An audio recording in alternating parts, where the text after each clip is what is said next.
Parliament monsoon session enters its second week with several key bills waiting to be discussed. The opposition will look forward to corner the central government on the issue of lynching once again. So far in the monsoon session of the central government has been on the receiving end from the opposition on China border standoff and mob lynching. It remains to be seen, will opposition cooperate and let the House function?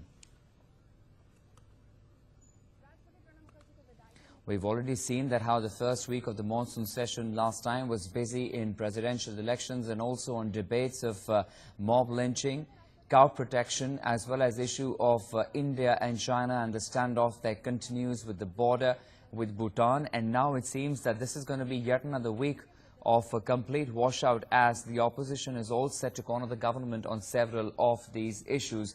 Let's go across to my colleague now, Jaiseelan, joining us live with further details. Good morning, Jaiseelan. The BJP, of course, has come out very strongly and condemned the entire episode, several episodes of cow vigilantism, cow protection, but it seems that the opposition still continues to push for further discussion and arguments on these issues. How is this expected to unfold in the second week of monsoon session in the parliament today? Good morning, Akshay. That's right. The BJP actually has, given a very clear explanation, saying that it does not condone violence in the name of cow protection. The Prime Minister has spoken about it. There was a full-fledged discussion there in the upper house of Parliament last week. Arun Jaitley, replied to all the points raised by the opposition. But now, this Mallikarjuna Kharge, the leader of the opposition, in the Lok Sabha actually has given an adjournment notice to discuss the mob lynching issue again in the Lok Sabha. So we do not know, what they actually have in mind with regard to, the debate on this issue. As it is, every point that was raised by the opposition was actually answered to by Arun Jaitley during the course of his reply. But now they would want to actually have an adjournment done on this very issue. Apart from that, they also have a few other issues which have been lined up, like, the standoff with China, the Amarnath Yatra attack, then, the effects of GST and demonetization, apart from, farmers' crisis and, communal violence that's taking place in some parts of the country.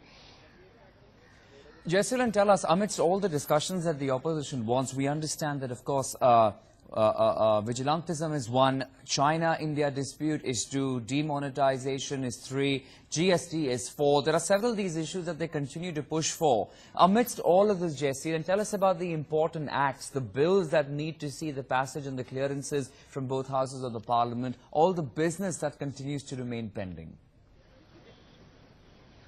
That's right, as per the legislative agenda of today's business in the Lok Sabha, Arun Jaitley, the finance minister, is, scheduled to introduce the Banking Regulation Amendment Act 1949.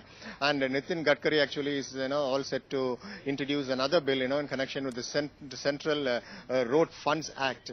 So we do not know whether those bills will be taken up for discussion before they are passed by the Lok Sabha. But then these two have been actually listed, for the business today. But we'll have to wait and watch how the opposition actually, responds to this.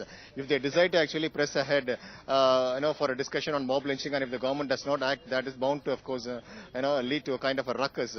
So, we'll have to wait and watch how things shape up in the Lok Sabha. As far as the Rajya Sabha is concerned, Nitin Gadkari is all set to actually, get the clearance of the Rajya Sabha on the Road Safety Act, which has already been cleared by the Lok Sabha. It has also been cleared by the standing committees.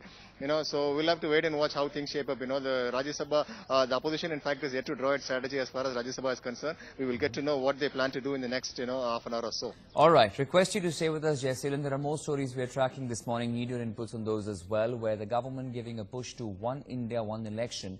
BJP President Amit Shah has said that the party was in favor of holding Lok Sabha and State Assembly elections simultaneously. Amit Shah, who is on a 3-day visit to Rajasthan, said all political parties should discuss the issue and take it up with the Election Commission. Prime Minister Modi has also earlier pitched to hold simultaneous elections and asked political parties to discuss and deliberate on the issue. Given the historical context, India's first election in the year 1952 was a joint election which continued till the year 1967, was disrupted in 1971 when the Lok Sabha was dissolved, leading to synchronized elections falling apart. Let's go back to my colleague for more. Jaiseelan, while the idea of it all sounds good, how willing will the regional and other political parties really be of having one India, one election? Well, that's the moot question, Akshay. This idea actually was put forward by Narendra Modi, the Prime Minister, for the first time some time back, and ever since it has been, of course, in political domain. But then nobody has really come out, either in support of it or or opposed it. There has to be, a consensus among all the political parties, and only then can the issue be taken up with the Election Commission, and then, of course, a bill could be passed. But then, if there is no consensus, then that could lead to some kind of, a difference between them, and which is not good for the political, system as such.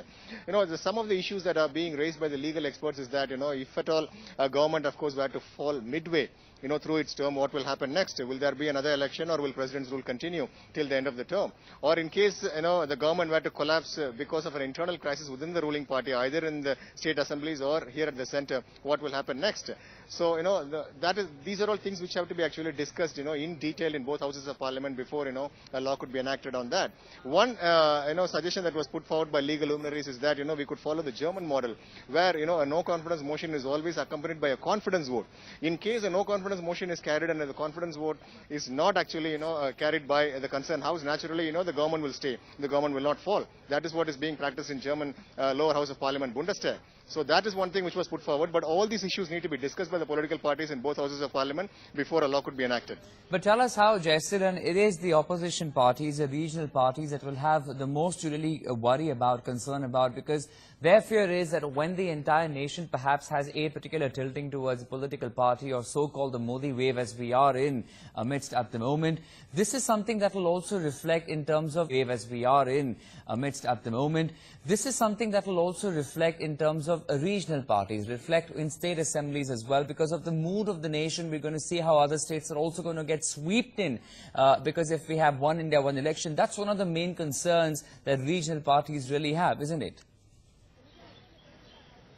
That's right. No, that's just not a concern. It's a fear that they all, would want to avoid. They are really scared at the prospect of, wave actually sweeping all over the country. If that were to be the case, those parties, of course, will be swept aside.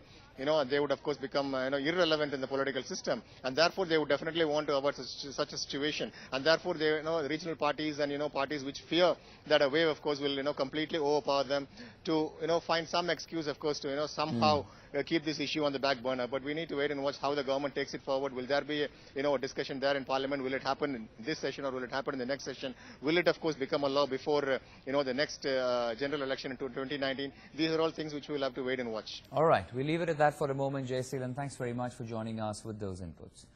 And with that, to some more news that's coming in right now. Telugu